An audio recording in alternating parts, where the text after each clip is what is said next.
नमस्कार। मैं आज एक बात पर चर्चा करने के लिए उपस्थित हुआ हूँ। बात तो पढ़ाई की करेंगे पर आज पढ़ाऊँगा नहीं।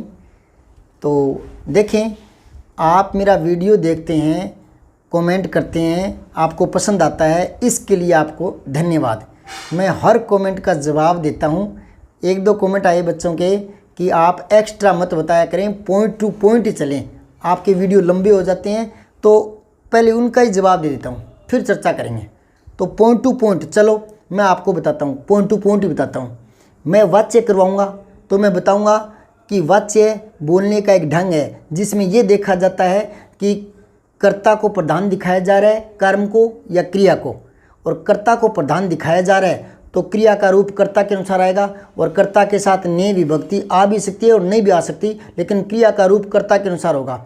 कर्मवाच्य में कर्म के अनुसार होगा। दोनों की उदाहरण देखो, राम आम खाता है, सीता आम खाती है, तो कर्ता के अनुसार है। ठीक है, आम राम द्वारा खाया जाता है, आम सीता द्वारा खाया जाता है, तो दोनों में ही खाया जाता। तो यहाँ राम सीता दोनों पुल्लिंग स्त्रीलिंग का कोई प्रभाव नहीं पड़ा, आम के कारण है, तो ये कर्म के अनुसार रूप है, तो यहाँ कर्मवाच्य है। और भाववाच्य में क्रिया आकर्मक होगी, एक वचन में होगी, अन्य पुरुष में होगी। जैसे राम से बैठा नहीं जाता, उससे चला नहीं जाता, तो ये आगे पॉइंट टू पॉइंट बातें। ठीक है, अब वाच्य समझ गए। दूसरी बात, सूत्र वो देख लें। कर्तृवाच्य में कर्ता के साथ नहीं आ सकता है और शून्य विभक्ति यानी ने नहीं भी आ सकता, तो वो कर्तृवाच्य होगा। कर्मवाच्य में कर्ता के साथ से या के द्वारा आएगा और कर्ता निर्जीव भी हो सकता है। और भाववाच्य में कर्ता के साथ से आ जाएगा और नहीं शब्द आएगा, यानी वाक्य जो है वो निषेधात्मक होगा। ठीक है, तो ये आपको सूत्र भी बता दिए। अब वाच्य क्लियर हो गए, और उदाहरण दे के बता दूंगा, 5-10 उदाहरण और दे दूंगा प्रत्येक के, फिर क्लियर हो जाएंगे। नहीं होंगे, क्योंकि वाक्य तरह तरह के आते हैं, उन पर विविध प्रकार के वाक्यों को लेकर चर्चा करनी बहुत जरूरी है। अगर आपको सूत्रों से समझ में आता है, शॉर्टकट की बात करें आप पॉइंट टू पॉइंट, तो पॉइंट टू पॉइंट तो मैंने सारी बातें बता दी जो वाच्य में काम की है, सारी बता दी। अब आप बताइए इसमें कौन सा वाच्य है आपत्ति मनुष्य बनाती है, वाच्य बताओ। इसमें वाक्य में वाच्य बताइए, कर्तृवाच्य है, भाववाच्य है, कर्मवाच्य है या कोई नहीं, ऐसे में से बताइए। दूसरा प्रश्न, अन्याय देखकर किसी से चुप नहीं रहा जाता, तो क्रिया का रूप देखोगे तो उस हिसाब से तय कर लो, कर्तृवाच्य, कर्मवाच्य, भाववाच्य, बताइए इसमें। एक और है, राम ने रावण को मारा। अब क्रिया का रूप तो देखें तो सारी शर्तें पूरी करेगा भाववाच्य की, लेकिन इसमें कर्तृवाच्य है और कई गाइडों में इसको भाववाच्य ही बताया है। तो जब तक इसके साथ जुड़ी हुई दूसरी बातें नहीं बताएंगे, टॉपिक को लंबा नहीं करेंगे, वीडियो को लंबा नहीं करेंगे, तो वो ट्रिक्स कोई काम नहीं आएगी और वो पॉइंट टू पॉइंट बताया अभी कोई काम नहीं आएगा। अगर पॉइंट टू पॉइंट बताने से ही समस्या हल होती है तो फिर आप, मैंने पॉइंट टू पॉइंट तो बता दिए, अभी इनका उत्तर दीजिए। तुम क्या करते हो, इस वाक्य में वाच्य बताइए। यहाँ किसी की बात नहीं सुनी जाती, इसमें वाच्य बताइए। अब चला जाए, इसमें वाच्य बताइए। कल देखा जाएगा, इसमें वाच्य बताइए। ने तू मारे जही सब राजा, ये भाषा की पंक्ति है, इसमें वाच्य बताइए। यह छवि देखते ही बनती है, इसमें वाच्य बताइए। अपने शत्रु से प्रेम करो, इसमें वाच्य बताइए। और इन सारे वाच्यों में, ये तो बहुत सारे हैं, ये तो मैंने थोड़े लिखे हैं, इस प्रकार के सारे वाच्यों में ये सूत्र लगाएंगे। कहाँ से, सब में तो नहीं लगेंगे, ये जो पॉइंट टू पॉइंट वाली बातें यहाँ नहीं लगेगी। फिर तो कहने का मतलब ये है कि मैं जो समझाता हूँ आप ध्यान से पढ़िए। लंबा वीडियो हो सकता है, लेकिन इतना मैं आपको विश्वास दिलाता हूँ कि पूरा वीडियो और सारे वीडियो, पूरा और सारे देखने से वो जो टॉपिक है जो आप समझना चाहते हैं वो मैं आपको क्लियर कर दूंगा, उसमें कोई दुविधा नहीं रहेगी। क्योंकि मेरी एक मान्यता है कि किसी चीज़ के पीछे पढ़ो तो इतना बुरी तरह से पढ़ो कि उसको क्लियर करो, अध कचरा मत छोड़ो।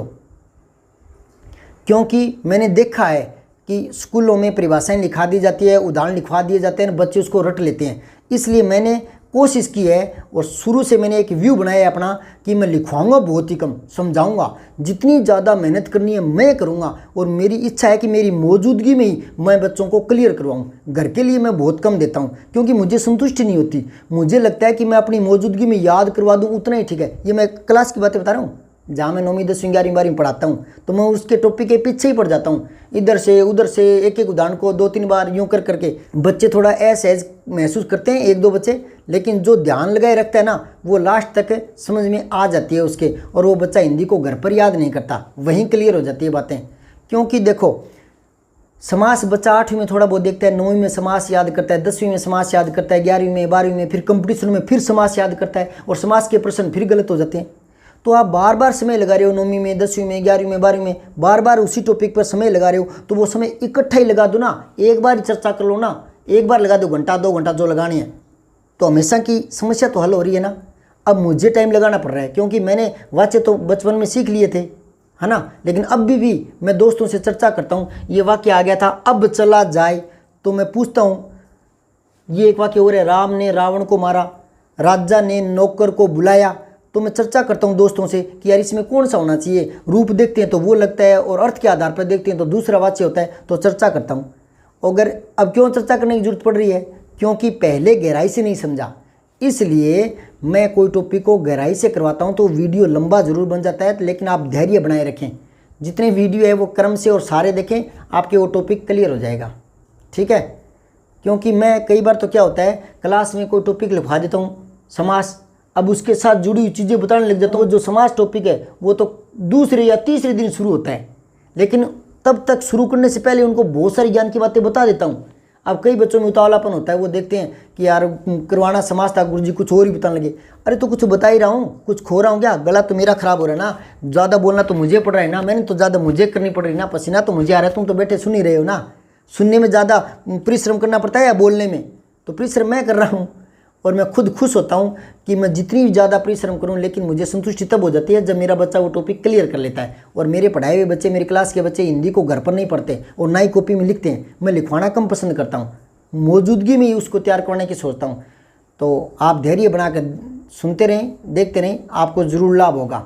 उतावलेपन से कोई चीज़ सफल नहीं होती, बार बार उसमें समय लगाओ तो एक बार में लगा कर क्लियर करो ना। समझाते समय जो टॉपिक आ जाते हैं, जो शब्द आ जाते हैं, मैं उनको क्लियर करवाने लग जाता हूँ, तब लड़के सोचते हैं कि पॉइंट टू पॉइंट चला जाए, लेकिन नहीं, जो सिखा रहा हूँ वो भी काम का ही सिखा रहा हूँ और वो आपके आगे काम ही आएगा, ठीक है। उससे उलझन या समस्याएं हल ही होंगी, बाद में चर्चा नहीं करनी पड़ेगी, अभी एक साथ ही कर लीजिए।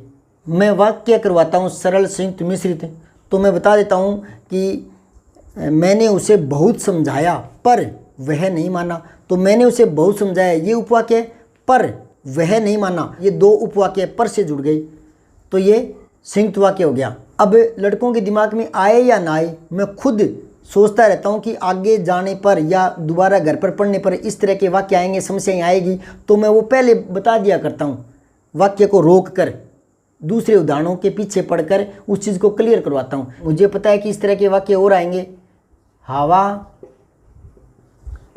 आने पर मच्छर भागे, तो लड़के के दिमाग में आ जाता है, नहीं भी आता तो मुझे पता है कि बाद में आएगा, समस्या आएगी आगे, तो वो पूछेंगे सर पर बताया था ना आपने, मेरे समझाने पर इसमें पर आया था, तो इसमें भी तो पर आया हुआ है, तो मुझे बताना पड़ता है कि ये पर परंतु के अर्थ में नहीं है, संबंध बोधक के अर्थ में है, और वो पर परंतु था, मैंने बहुत समझाया पर वह नहीं माना, वो परंतु के अर्थ में था, वो योजक शब्द था, तो यूँ बताना पड़ता है।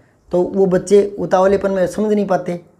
एक जने ने लिखा कि समय खराब होता है, अरे पढ़ाई की चर्चा करने से समय खराब होता है क्या? तो जो फूड वीडियो देखते हो, नाच गाने के देखते हो, हंसी मजाक के देखते हो, उनमें समय खराब नहीं होता। तो मैं थोड़ा व्यंग्यात्मक शैली में बात करता हूँ, तो मैंने उस कमेंट का जवाब इसी प्रकार दिया, हाँ बेटा पढ़ाई से तो समय खराब ही होता है ना, क्योंकि इसमें धैर्य रखना पड़ता है, और धैर्य रहा नहीं आजकल, है ना, पकी पकाई खाते हैं और सोचते हैं कि कुछ टॉपिक बता दो वही पेपर में आ जाए, बस ज़्यादा सीखना ना पड़े, मेहनत ना करनी पड़े। तो मेहनत से जी मत चुराइए, उस टॉपिक के पीछे पढ़िए, उसको समझिए, ताकि हमेशा ना सीखना पड़े, ठीक है। इसलिए मैं अपने बच्चे जो भले ही 8वीं क्लास के हैं, किसी टॉपिक को इतनी तरीके से, इतने उदाहरणों से इतनी बार बताता हूँ कि वो टॉपिक बच्चों के क्लियर हो जाता है और वो दूसरों को समझा सकते हैं। तो आप भी धैर्य बनाकर देखते रहें। हाँ, एक आपसे प्रार्थना है कि आप अपने बच्चों को पढ़ाई के वीडियो से जोड़ें। मेरे वीडियो की बात नहीं है, यूट्यूब पर बहुत से चैनल हैं, physics, chemistry, math, Hindi, Sanskrit करवाते रहते हैं, तो आप उनका दिखाई मिले, मेरे की ज़रूरत नहीं है। तो आप उनको जोड़ें, क्योंकि छोटे बच्चों में जो आदत पड़ जाती है ना, अगर उनको अच्छी चीज़ों में आनंद आने लगता है, रुचि होने लगती है, तो फिर वो उसी प्रकार का उनका मेथड बन जाता है, उसी प्रकार की उनकी प्रवृत्ति बन जाती है। और बड़े होने के बाद आप उनको अपनी मर्जी की चीज़ें नहीं दिखा सकते, है ना, फिर उनकी इच्छाएं बदल जाती है। तो छोटे बच्चों को जोड़िए। मैं वीडियो बनाता हूँ छोटे बच्चों का भी, 8वीं 9वीं 10वीं 11वीं 12वीं और कंपटीशन के लेवल तक सारी वीडियो बनाता हूँ मैं, ठीक है। तो मैं शुरुआत करता हूँ कि टॉपिक को सरल उदाहरणों से बताऊँ और फिर धीरे धीरे वो बड़ी क्लासों तक और बाद में कंपटीशन लेवल के प्रश्नों तक उस टॉपिक को पहुँचा देता हूँ। तो आप अपने बच्चों को जोड़ें। और एक YouTube की बात आपने देखी होगी कि YouTube पर जिस प्रकार के वीडियो देख लेते हैं, तो उसी प्रकार के वीडियो YouTube हमारे सामने फेंकता रहता है, वो बार बार आते रहते हैं। तो अच्छे वीडियो दिखाएं बच्चों को, और उसी प्रकार के पढ़ाई के वीडियो आपके YouTube पर आने लगेंगे तरह तरह के, ठीक है।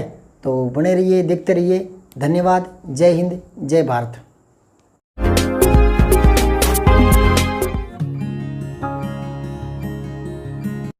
वीडियो को लाइक, शेयर व सब्सक्राइब करना न भूलें। बेल आइकन जरूर दबाएं।